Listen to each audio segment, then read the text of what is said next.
I'm here to tell you something. There is a power that is available to you that you can use to overcome whatever you're going through. Praise the Lord. And this series is going to be in form of panels. Amen. Can we please listen? We don't have much time. It's going to be in form of panel. Amen. We're going to have different speakers who have been through this thing. They're going to be talking from their own personal experiences. Amen. It is not a preaching. It is people just like you who went through certain challenges and they overcame theirs. And as you listen to them, I know one thing, that same God will give you the grace to overcome your own challenges. At this time, can we please rise on our feet as I welcome Pastor Fred? He's going to be our first speaker for this series. Amen. Can we please start for Pastor Fred? Praise Master Jesus. Hallelujah. Hallelujah. Praise the Lord. Hallelujah. You may be seated, please, everyone. Please tell somebody that they shouldn't disturb you because the word is coming that will transform your life forever.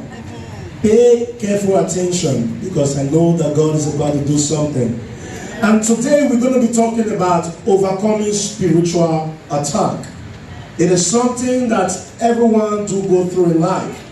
For the Bible said, we wrestle not against flesh and blood, but against principalities and powers, rulers of darkness in high places. And I have a question for you, Pastor Fred. What is spiritual attack? Since we're going to be talking about that today.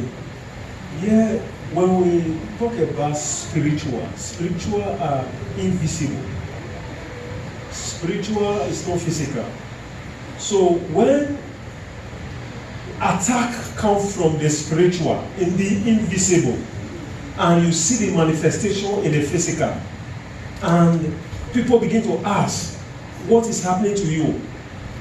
Spiritual attacks are the sickness. You go to hospital, there is no solution.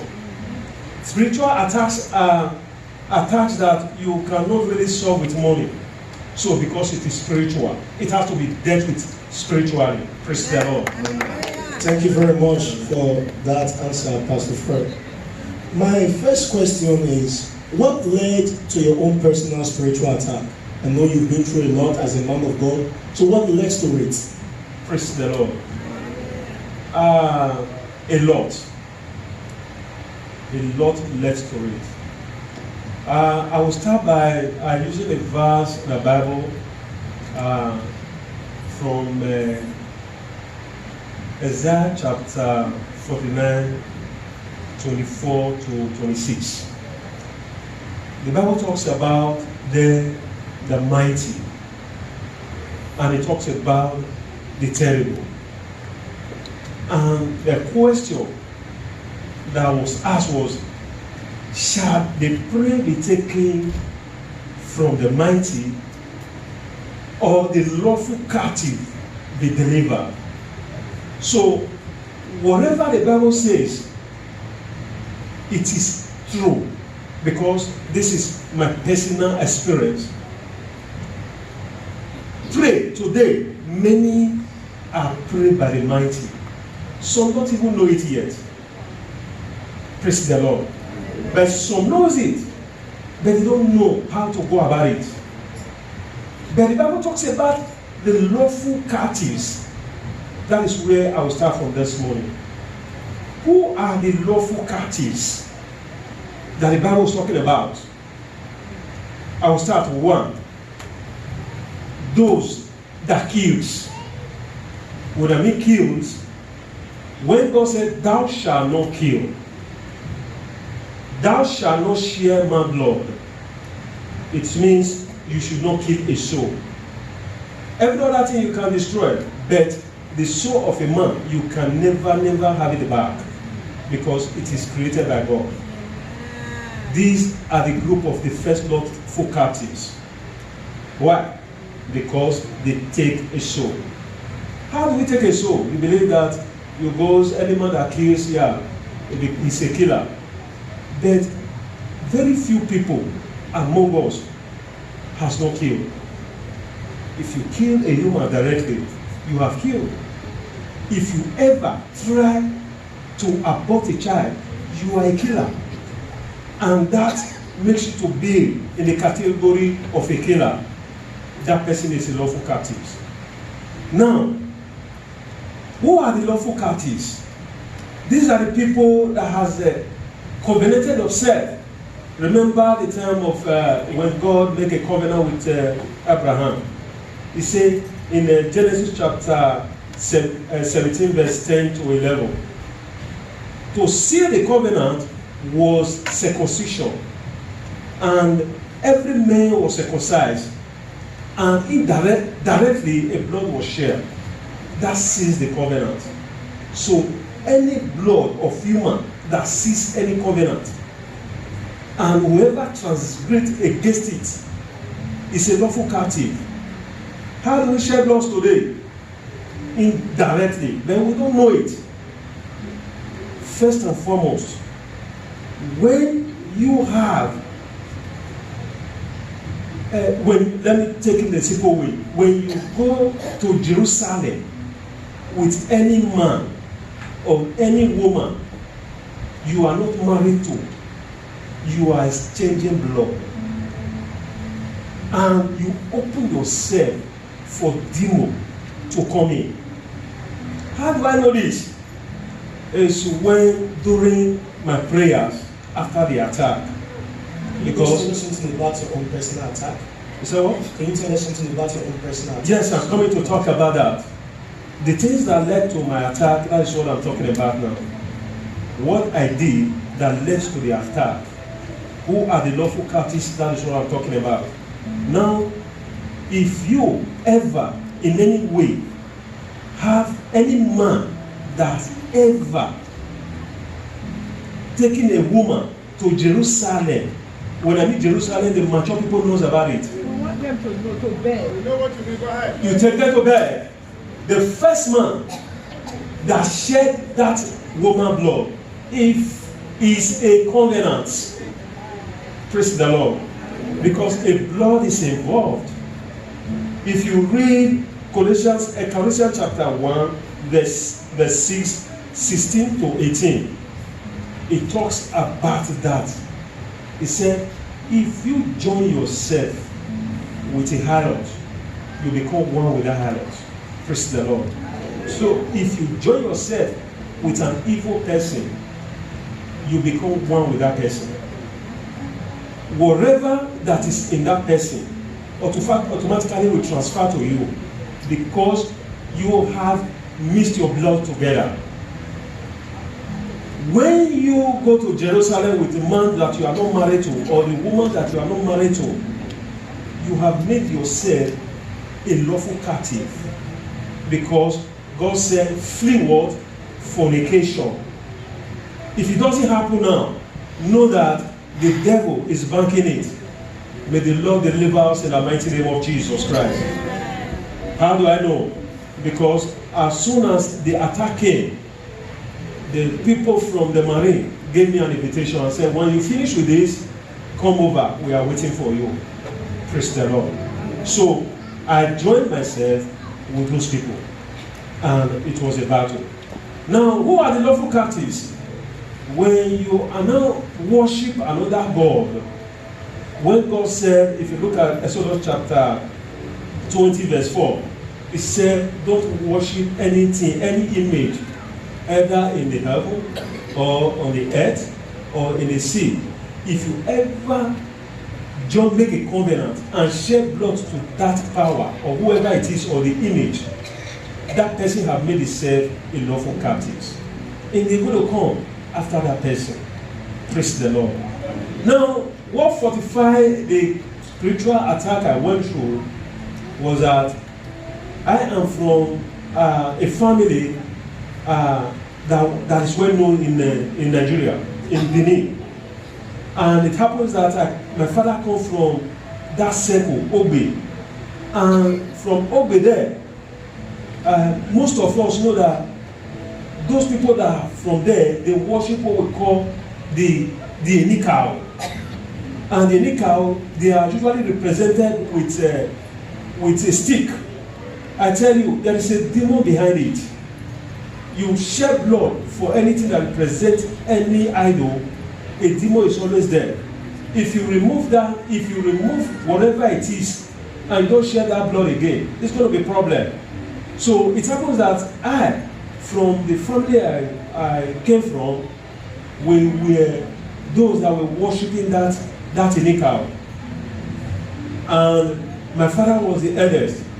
And when my father died, and because nobody knows those Inikao have been there. I don't know. My father don't even know. But all we know that our ancestral father will keep worshiping that idol. But when my father died, and it was my turn to worship that Inikao, I said, no, I won't do it. Then it becomes a problem. Because why? Because I have been dedicated to that Inikao even before I was born. Praise the Lord. You remember Samuel? Samuel, who even when he was not born, his mother dedicated it to God. So every child that is dedicated to God, there is an angel that is assigned to that child. But every child that is dedicated to Onika or idol, evil spirit is there as a guardian spirit. So when you are not living from the camp of the darkness to the Lord, there must be a struggle.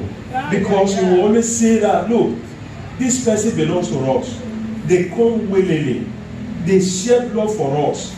And these are mine. Lord, why are you taking it from us? It is you to address it, that this is my creation. This is my creator, and I am going to my creator. There the battle comes. So it is like you were not even there when the covenant was made. But it affected you. Yes, I wasn't there. I don't even know when they started the Inikao. That's first instance. I don't know about it. So when I grew up, I saw my father worshiping it. I joined them. I cannot today, if know what I went through, I will not say there's power behind that thing. And I'm telling you, I tell you, there is power behind it. The devil is behind it, and whoever is worshiping it, he has to address it with prayer before he finally destroys it, because it was one of my biggest challenge.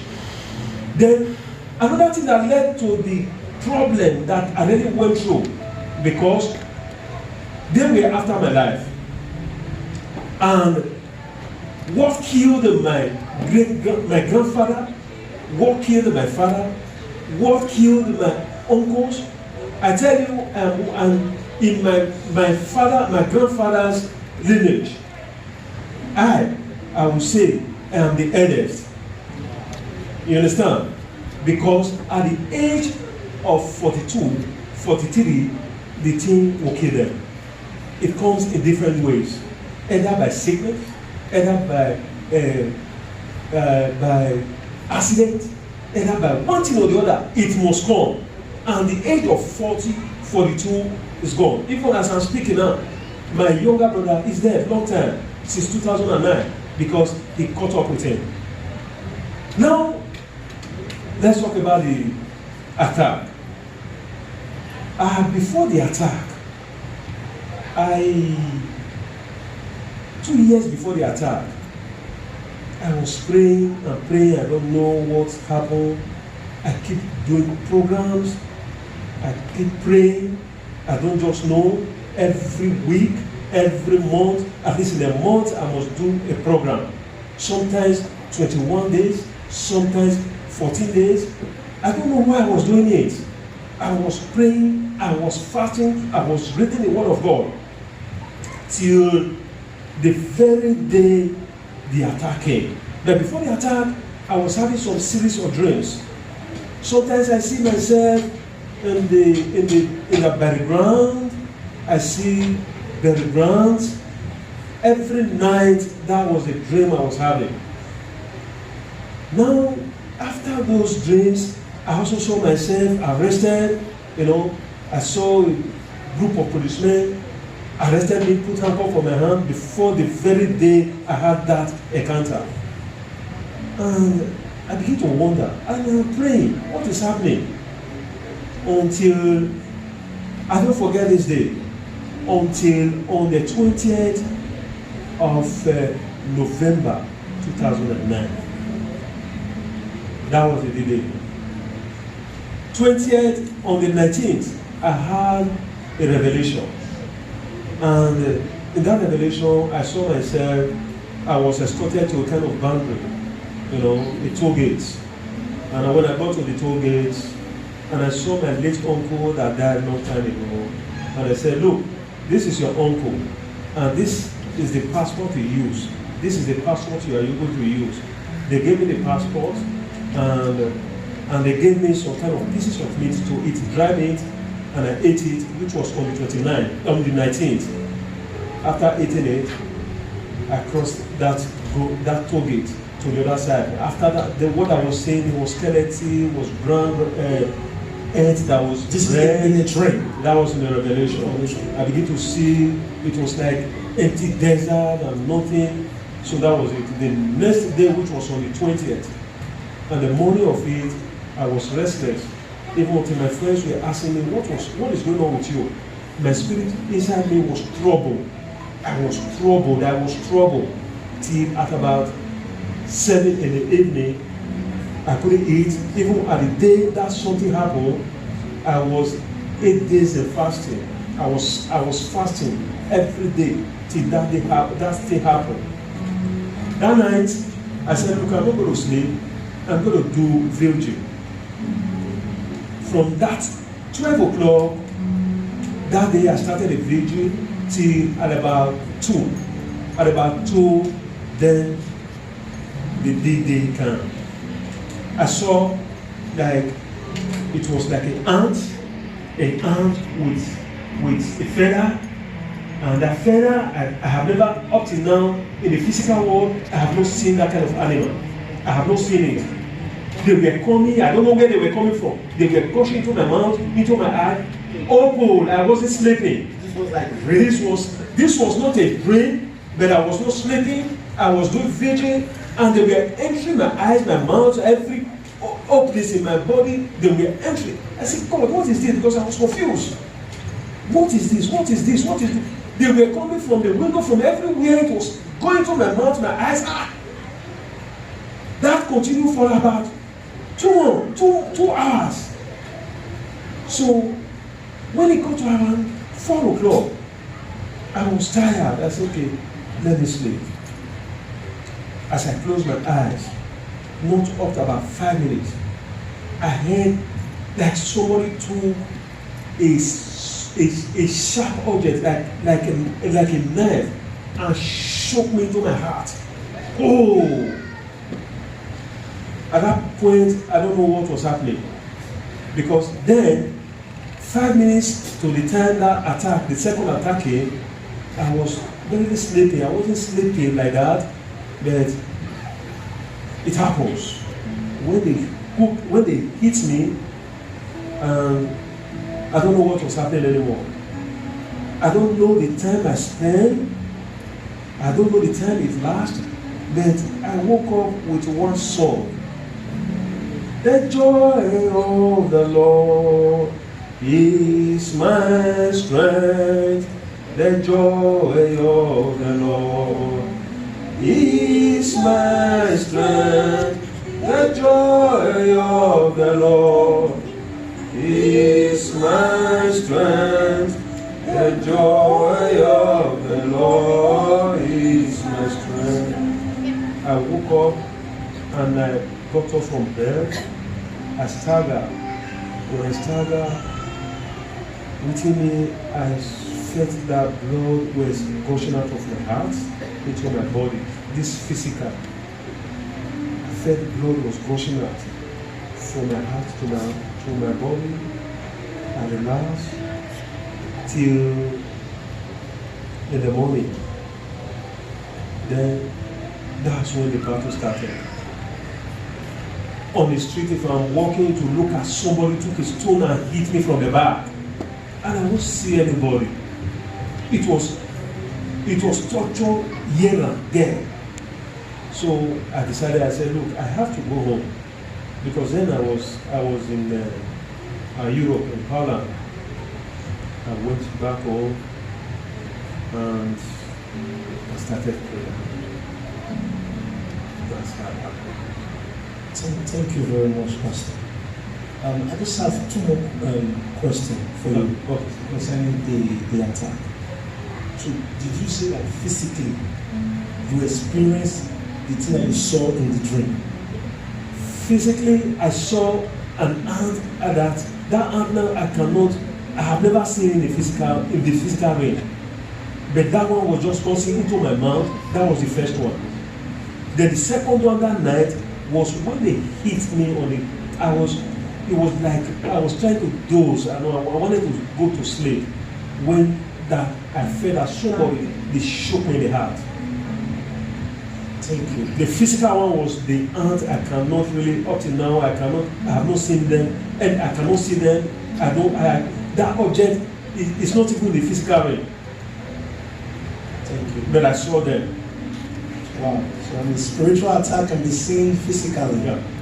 Amen. Amen. Spiritual attack can be seen physically. I want us to keep note of that.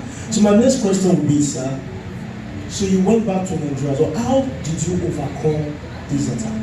What were the practical steps that you took to overcome them? Yes. You know, after I got to Nigeria, the God the Father, the God the Son, the God the Holy Spirit, I had a encounter with them. I didn't even know I was having a calling. It was then I was told about my calling. The peace that came to me the very day I had a encounter with them was the strength I had. And the first thing that came to me was anything that we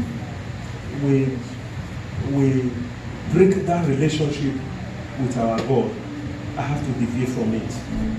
Any act of disobedience, that was my first goal I set.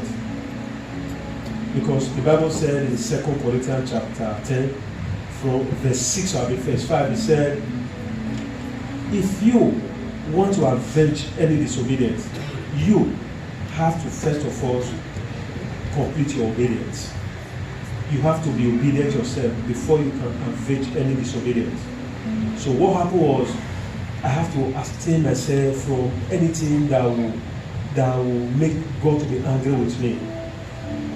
I abstain from them.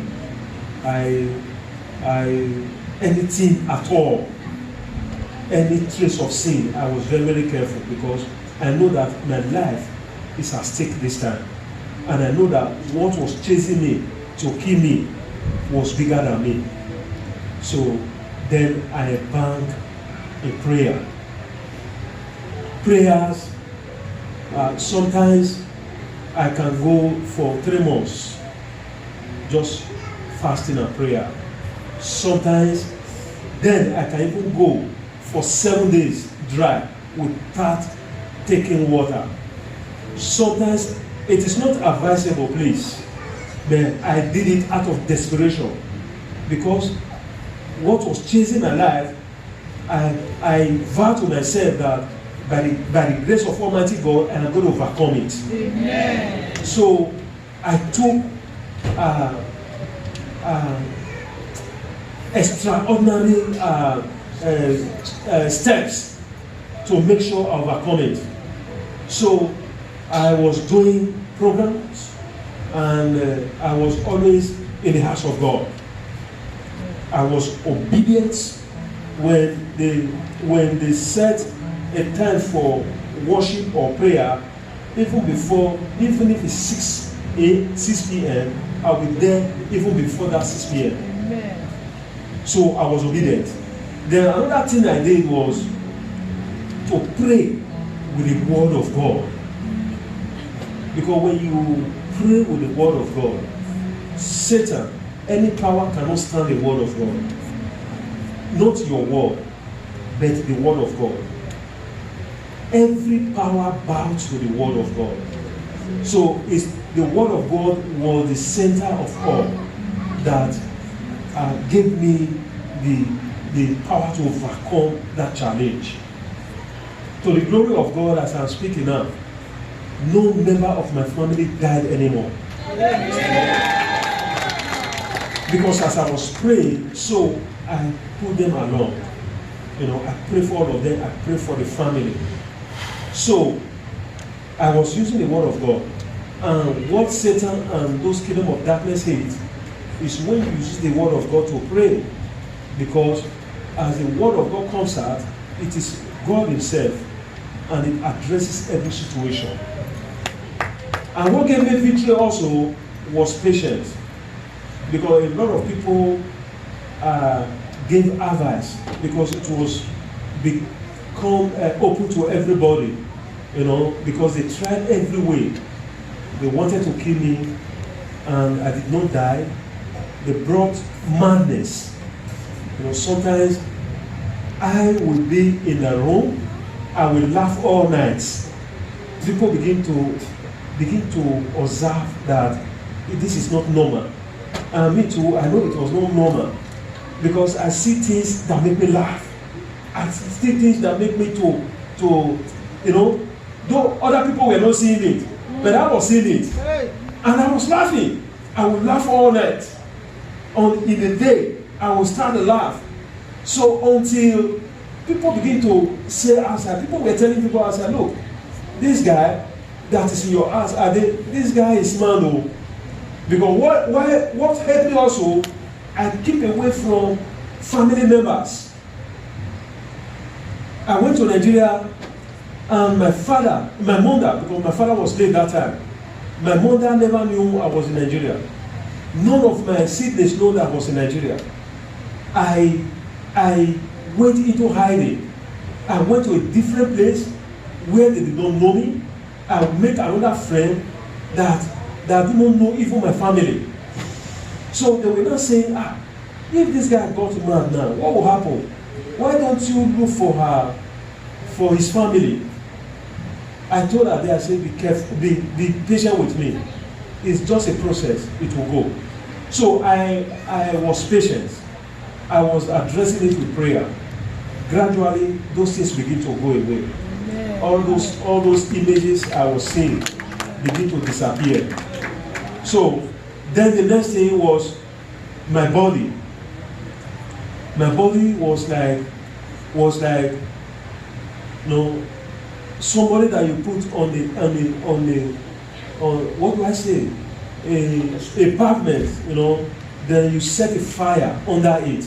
You understand? Every part of my body was pains. You know. So what I later found out was that those essentials that they were making, covenant that they were making with, you know, those things that they were bringing, marking my body, putting all kind of concussion that my father was putting in my body, was responsible for that.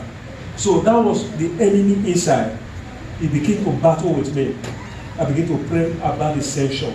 You know, it was from one stage to another, one stage to another. It never go one day. So anyone that is going through any challenges, don't expect. Sometimes I didn't say there are no miracle. Miracle can come, and the problem will go instantly. But there are challenges that will not go instantly. It has to take process. You have to follow it with prayer. Prayer, gradually it will go. And I thank God, all those things is now a testimony to me. Praise the Lord. Amen. Because of time, thank you very much, man of God. We're going to open about 5 minutes for Q&A, for question. 5 minutes. We can please grab the mic. Collins, please grab the mic, and Raymond, one mic on this side and one on the other side. I believe people have questions. It could be something related to what he said, but something within spiritual attack. If you have questions, just raise your hand and they will get the mic to you.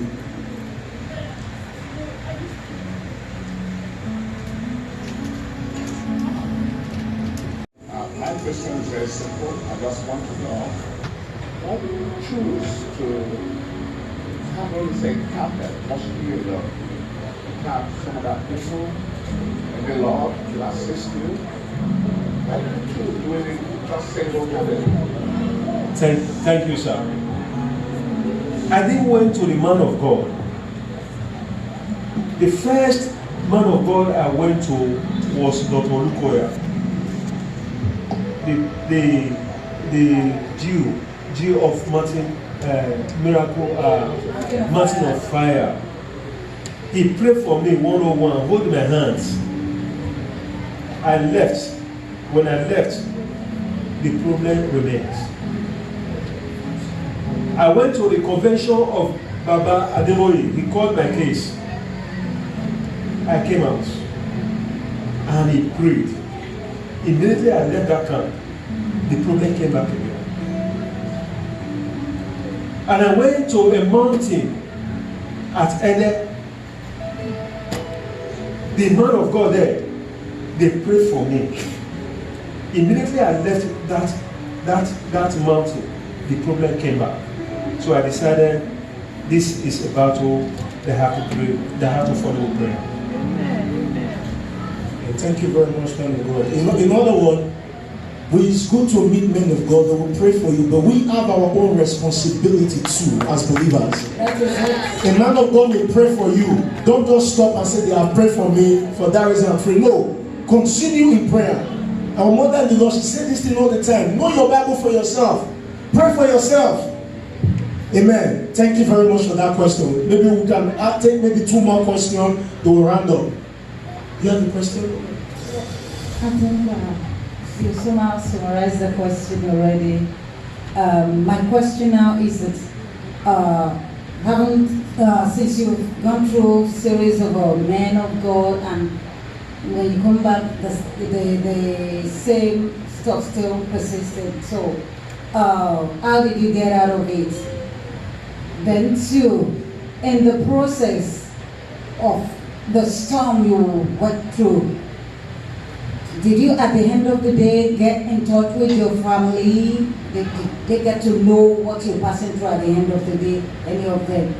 Because from everything you said, we did not hear any of your family member, your siblings, like you come across them to assist you in the process of the storm.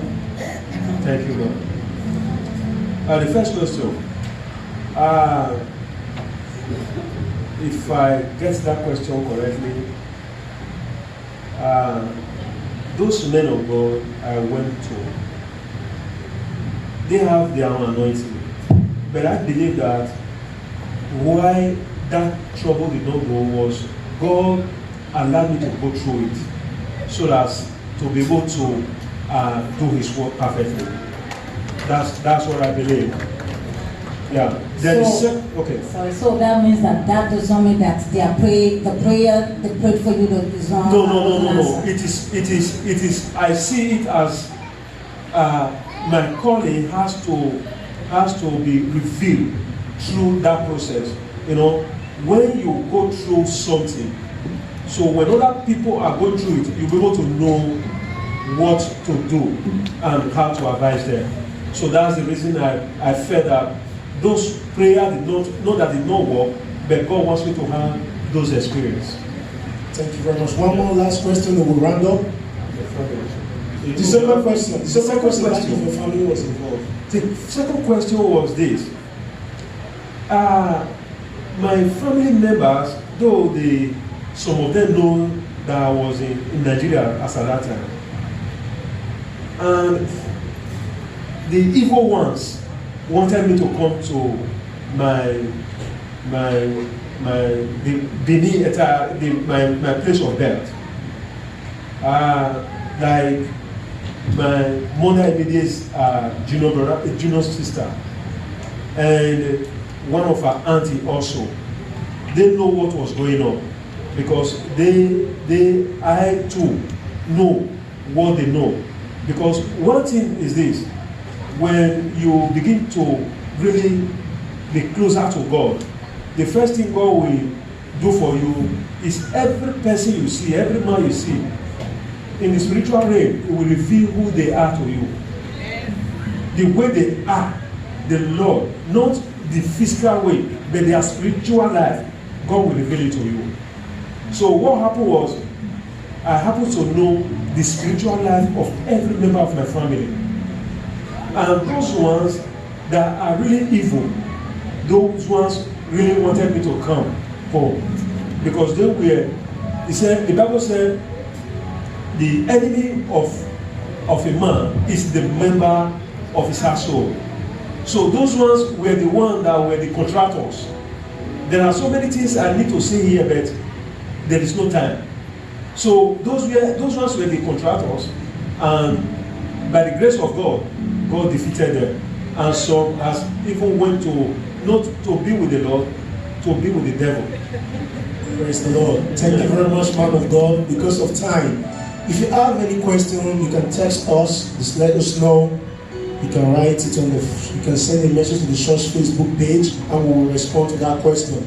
You can write your question down because the last Sunday, all those who are going to be talking, they're all going to sit together. So if you have any question, you can ask them. Praise the Lord. At this time, can we all please rise on our feet? Because of time, I'm going to tell Pastor Fred to pray for us. And most especially, know this. A man of God will pray for you, God will deliver you, but you need to continue in prayer. Amen. Continue in prayer, and you will receive your own breakthrough in Jesus' name. Can we all please bow our head as Pastor pray for us right now? Father Lord, I thank you. I thank you because you are the one that said it there to give the testimony of what you have done in my life. Lord Almighty, I don't know the challenges anyone is going through here. You are the one that delivered me. Father, with that same mercy and your grace and your power, may you intervene in their life in the mighty name of Jesus Christ. Whatever anyone is going through here, it is no more than when a death sentence is declared against somebody. Lord, even if there's a death sentence, the blood of Jesus have cancelled it, may be cancelled in the mighty name of Jesus Christ. Everyone that the powers have declared limitation, that have declared impossibility against, the blood of Jesus, say, having worked out the requirement that was against us, which was contrary to us, he take it out of the way and nail it to his cross. May the blood of Jesus wipe it away in the mighty name of Jesus Christ. The doors to your healing, the doors to your success, the doors to your breakthrough, most especially the doors that will lead you to the kingdom of heaven, which is the most special, the most important thing to us. May Almighty God open it in the mighty name of Jesus Christ. Everyone here are covered with the blood of Jesus Christ. You shall succeed in the mighty name of Jesus Christ. The devil, who is a roaming lion, will be a toothless bulldog in your every area of your life in the mighty name of Jesus Christ. Thank you, Almighty Father. In Jesus' mighty name.